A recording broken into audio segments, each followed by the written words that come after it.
Chancellor, President Lashmi, Provost Benaraj, esteemed colleagues, and representatives who join us on the stage, members of the graduating class, family members and friends, and all our honored guests. It is my great privilege to deliver this citation for Rabbi Elyse Goldstein, upon whom Ryerson University is conferring the degree Doctor of Laws, honoris causa, our very highest award. Elyse Goldstein created an uproar at her Jewish high school in 1973 when she submitted an entry for her yearbook message. For her professional aspiration, she listed rabbi. In 1973, female rabbis were almost unheard of. The yearbook editor thought it was a joke and said that the school could not print it. But the young Elyse fought the yearbook committee and won. 10 years later, she was ordained by Hebrew College Jewish Institute of Religion in New York. The yearbook controversy was an early indication that Rabbi Goldstein's life would be devoted to two main themes, Judaism and feminism. She is known as an outstanding educator, mentor, change maker, and occasionally a troublemaker, or rather, as she would describe herself, quote, a troublemaker with love and reverence for the system. Rabbi Goldstein moved from New York to Toronto in 1983 to take an assistantship at Holy Blossom Temple. Her appointment made headlines. At the time, she was the only female rabbi in Canada. Nevertheless, she became the first woman to be elected president of the Toronto Board of Rabbis and president of the Reform Rabbis of Greater Toronto. The word rabbi literally means teacher, and Rabbi Goldstein is known throughout Canada as an outstanding educator. She founded and for 20 years directed Kollel, the Adult Center for Liberal Jewish Learning, which was recognized worldwide as a leading institution in the field of Jewish adult education. She has written a great deal about Jewish feminism, both books and newspaper articles, and she appears frequently on radio and television and lectures on university campuses. She has won a number of honors, including the YWCA Toronto Woman of Distinction Award. She has said that by questioning assumptions about Jewish life, feminism has brought formerly marginal issues into the mainstream and created a more open and inclusive Judaism. Rabbi Goldstein, your lifelong commitment to challenging the status quo and promoting pluralistic values is an inspiration to women of all faiths. We thank you and we honor you today. I would now like to call Chancellor Bloomberg, President Lashmi, and Rabbi Goldstein to the podium for the conferring of the degree.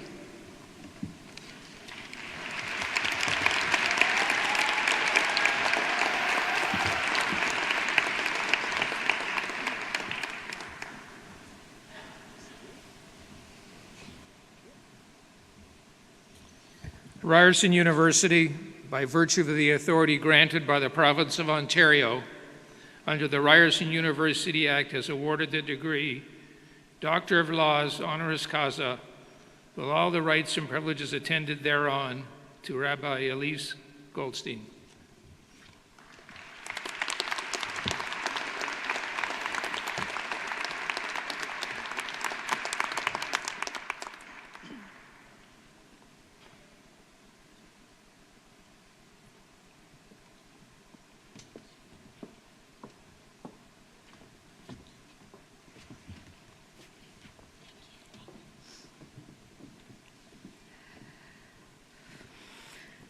Chancellor Bloomberg, President Lashmi, Provost Benaraj, deans, esteemed colleagues and representatives who join us on stage, honored guests, family and friends, my own precious husband, my kids and their partners, and my friends who are my family here today, and of course, members of the graduating class.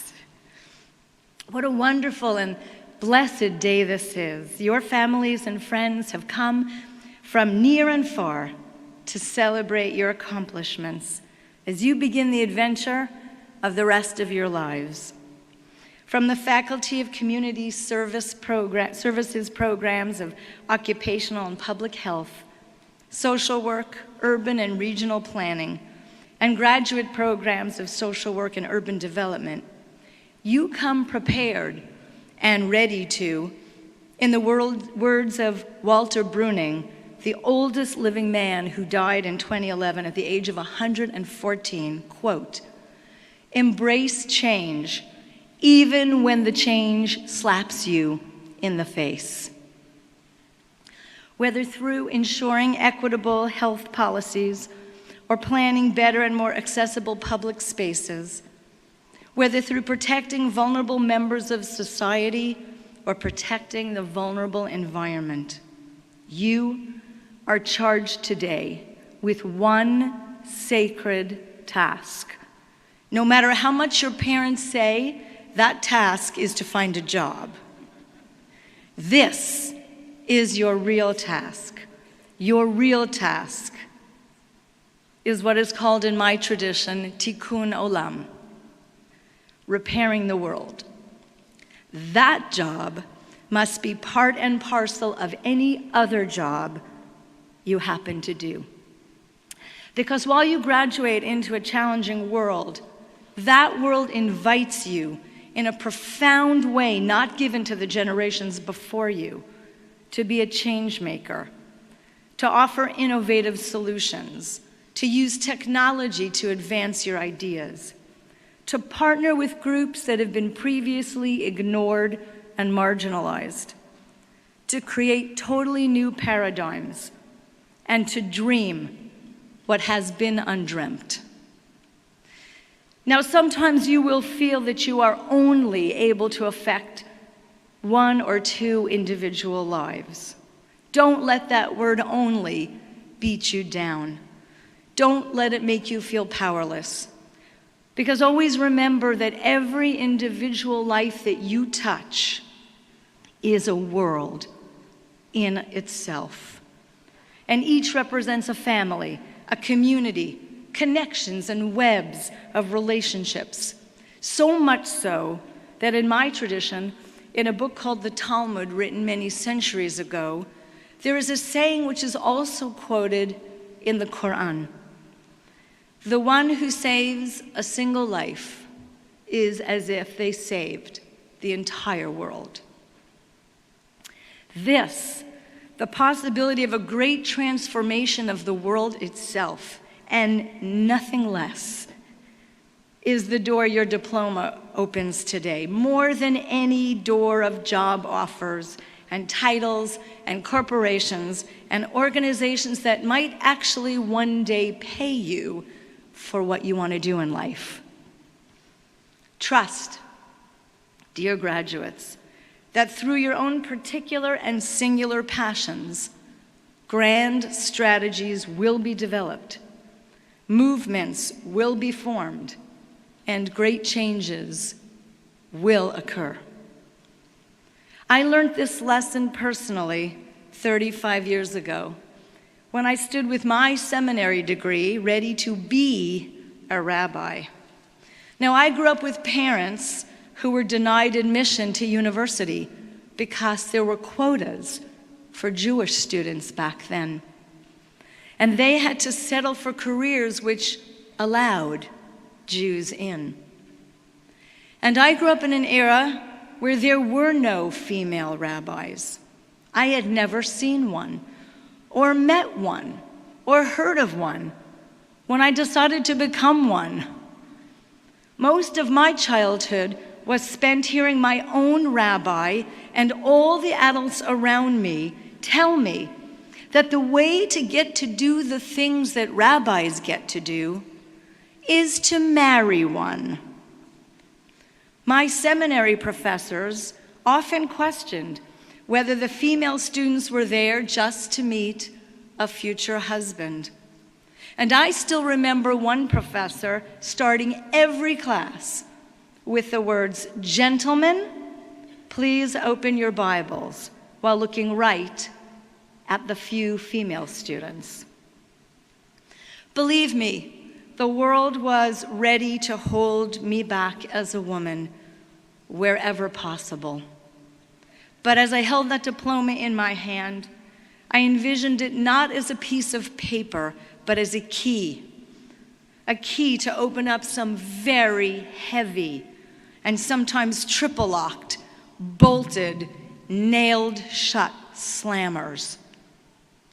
I couldn't assume doors would swing open for me because I was talented or smart or nice or even skilled.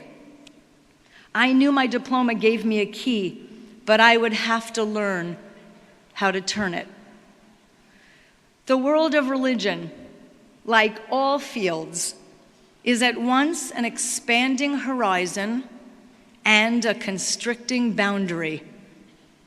I had to master, as you will need to master in your chosen fields, the tricky navigation of both those truths. So what did I learn while I was knocking on all those doors? I want to share with you today, dear graduates and family and friends, 5 spiritual lessons from 35 years of breaking down some seemingly impenetrable doors. I hope they help you. First, cultivate a strong sense of self-worth. You are beginning your careers in a very competitive market. Whether you have a job already or you are still searching, resolve that the job market will not defeat you, and remain determined to not be defined by your job or lack thereof. Remember that your self-worth is independent of your job. Your talent and your skill and the light which emanates from your life will fill our world with luminescence no matter where you happen to work. With every job rejection, with every "don't call us, we'll call you," be even more sure that you are created in the divine image. Second, cultivate the confidence to try and fail and try again. Remember when you were a kid, how you'd get on a bicycle even before you knew how to ride it? And you'd get back on even after you took a tumble? Or you'd try and read a harder book or cook something for the first time in the kitchen, and you'd go back even after you couldn't figure out all the words or the cake burnt. Whatever it was, you were more than willing to try and fail and try again in the pursuit of what you wanted to accomplish. Be that self-confident kid again, in innocence, without hubris, without pretension or vanity. Third, cultivate a sense of humor. I can't tell you how many times I've had to answer incredibly dumb and sometimes even offensive questions about Judaism, about rabbis, about myself. And I've gathered a ready arsenal of quick and funny retorts that have made even the most difficult person who was quite sure he knew more than me about just about everything crack a smile and get on my side. Here's an example. For 35 years, I've had people come up to me and say, "You know, in Yiddish, there's a name for the wife of a rabbi. The wife of a rabbi is called a rebbitzin. So, what do they call the husband of a rabbi?" As if I haven't heard that question 400 times over the past 35 years. So I smile and say, lucky. Because humor can heal. Humor can open people's hearts to your point of view and your perspective. So be funny and smile often, even when you think there's no way you can take another jab, even when that change slaps you in the face. Fourth, cultivate the sanctity of your own time. It will be tempting especially in your first years into the world of the marketplace and career building, to join what I call the cult of busyness, the sect of stress, the religion whose mantra is, "I'm so swamped." You'll be invited into the competitive sport of balancing a loaded plate and to boast that you win because you have less time than everyone else. Resist, dear graduates, resist sacrificing your friendships and dating and family dinners on the altar of one more text message and one more meeting. When you one day look back, I doubt very much you will nostalgically remember that one more hour you spent at the office, the extra email you finished, or that meeting you added to your day, rather than the family vacation, the phone call to a relative or a friend you haven't seen, the volunteer work which made a difference in someone's life. No one ever hoped that the epitaph on their gravestone would read, "Spent a lot of time at the office." Be in relationship even when you feel you are just too busy. And fifth, cultivate your soul. In Lee Ann Womack's song, "I Hope You Dance," there's a line, which of course is my favorite line. It says, "Promise me you'll give faith a fighting chance." Make time for your own spiritual refreshment, your own grounding. In some traditions, that is called the Sabbath, but it doesn't matter what you call yours, as long as you take a Sabbath of the soul at some point during the week, every week. Now, yours might be a walk in nature, or a stroll on the beach, a physical workout, a bike ride, a book in the backyard, a day without plans. Or yours might be a service at a church, or a mosque, or a synagogue, or a temple.